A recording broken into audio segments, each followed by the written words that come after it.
বাংলাদেশের সুশাসন ফিরিয়ে আনা ও দুর্নীতিমুক্ত বাংলাদেশ গড়তে জাতীয় পার্টিকেই প্রয়োজন। আমরা যদি লক্ষ্য করে দেখতে পারি যে সাবেক সফল রাষ্ট্রপতি আলহাজ হোসেন মোহাম্মদ এরশাদ যে 9 বছর রাষ্ট্র পরিচালনা করেছেন, তার যে উন্নয়নের ধারা ছিল যা 90-এ এরশাদ সরকার পদত্যাগ করার পর এই এতদিনে এই উন্নয়ন বা এই দুর্নীতিমুক্ত ভাবে যে কার্যকলাপগুলো হয়েছিল তার আংশিক কিছুই হয়নি।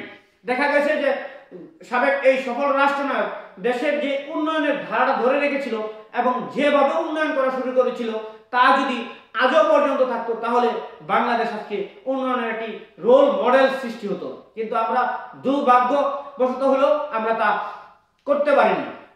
আমরা যদি লক্ষ্য করে দেখি যে এরশাদ সরকারের যে পতনটা হয়েছিল বা এরশাদ সরকার যেভাবে পদত্যাগটা করেছিল তা কিন্তু দীর্ঘ সময় সকলের সাথে আলাপ আলোচনা করে তারপরেই এই পদত্যাগটা করেছিল। আর এই এরশাদ সরকারের যেই পদত্যাগের জন্য যেই আন্দোলনটা করেছিল তার মূল লক্ষ্যটা ছিল কি, এবং এটা একটা রাজনৈতিক হাসিল করার জন্য সেই আন্দোলনটা হয়েছিল, যার জন্য আজকেও আমরা এই ভুক্তভোগী এবং 15 বছর শেখ হাসিনার ফ্যাসিস্ট সরকারের মতন একটি সরকারও আমাদের দেখতে হয়েছে। আমরা যদি সেই এরশাদ সরকারের সময় এই রাজনৈতিক কূটচাল না করে এই জনগণকে উস্কে না দিয়ে যদি একটি আন্দোলন, তীব্র আন্দোলন আকার না করা হতো তাহলে দেশের আজকে এই পরিস্থিতি দেখা লাগতো না। যখন তীব্র প্রতিবাদ করেছিল তার মূল লক্ষ্যটা কি ছিল এবং কি কারণে করেছিল সেটা আগে আমাদের এই জাতির বুঝতে হবে। তখন শান্তি মিশনে উদ্যোগ নিয়েছিল লোক পাঠানোর জন্য সাবেক এই সফল রাষ্ট্রনায়ক হোসেন মোহাম্মদ এরশাদ। পাশাপাশি যখন 1988 সালে রাষ্ট্র ধর্ম ইসলাম ঘোষণা করে তখনই কিন্তু আন্দোলনটা সৃষ্টি হয় এবং সেই ক্ষোভটা ছিল আওয়ামী লীগ, বিএনপি সহ জামাত ইসলামের। এবং আমরা ওই সময় বিভিন্ন পত্রিকা যে নিউজগুলো আমরা দেখেছি তাতে দেখা যায় যে আওয়ামী লীগ, বিএনপি এবং জামাত ইসলাম সহ বিভিন্ন রাজনৈতিক দল রাষ্ট্র ধর্ম ইসলামটা প্রতিষ্ঠিত হোক সেটা চায়নি।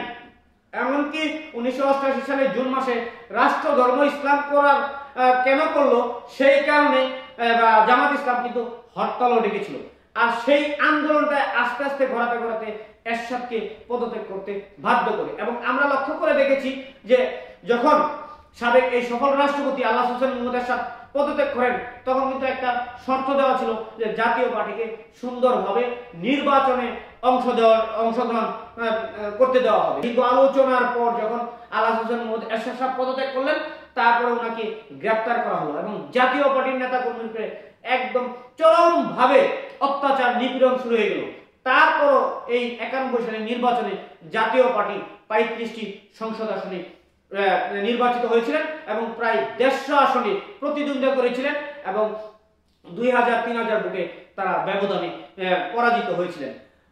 তাতেই বোঝা যায় যে জাতীয় পার্টিটার দিকে জনগণের একটা সমর্থন ছিল, আর সেই সমর্থনের কারণে আজও পর্যন্ত জাতীয় পার্টি টিকে আছে এবং ৬৮,০০০ গ্রাম বাংলার মানুষ জাতীয় পার্টিকে ভালোবাসে।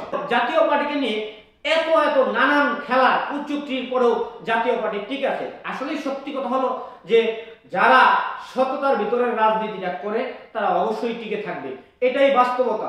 আমরা লক্ষ্য করে দেখেছি যে জাতীয় পার্টিতে কোনো ধরনের সন্ত্রাসী নেই, চাঁদাবাজি নেই, কোনো ধরনের দুর্নীতিবাজ নেই। এই যে জাতীয় পার্টির 9 বছরের যেই রাষ্ট্র পরিচালনার ইতিহাস রয়েছে কিংবা অদ্যাবধি পর্যন্ত যারা এমপি মন্ত্রী হয়েছেন, বিভিন্ন সময় পার্লামেন্টারি হয়েছেন, তাদের নামে এখন পর্যন্ত কোনো প্রকার দুর্নীতির অভিযোগ পাওয়া যায়নি। আর অন্যদিকে দেখা যায় যে কোনো দলের যদি কোনো রকম রাষ্ট্র পরিচালনার দায়িত্ব পেয়ে যায় তাহলে একটা ওয়ার্ড নেতাও কোটিপতি হয়ে যায়।